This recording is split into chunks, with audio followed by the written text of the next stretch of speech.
la nourriture, c'était toujours pas mal. Il disait, on mange du gros lard salé, du bœuf à spring qui appelle. À cette époque-là, je demeurais à Montréal. Je me souviens encore jeune que le vendredi, on mangeait pas de viande.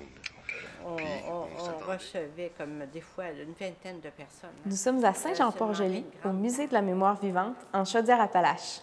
Alors, le Musée de la mémoire vivante est logé dans la reconstruction du manoir seigneurial de Saint-Jean-Port-Joli, où Philippe Aubert de Gaspé, un auteur canadien, y a vécu.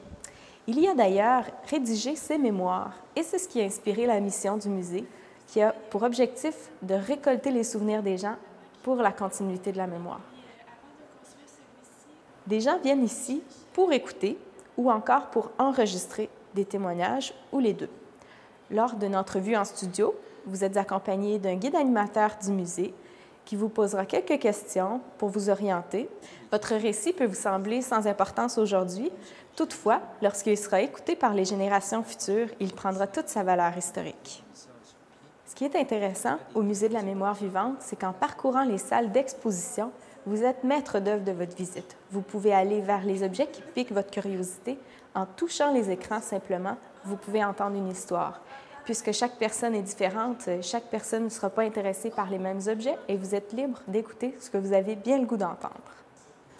Visiter le Musée de la mémoire vivante, c'est en quelque sorte faire un retour en arrière pour découvrir comment les gens vivaient il y a quelques années.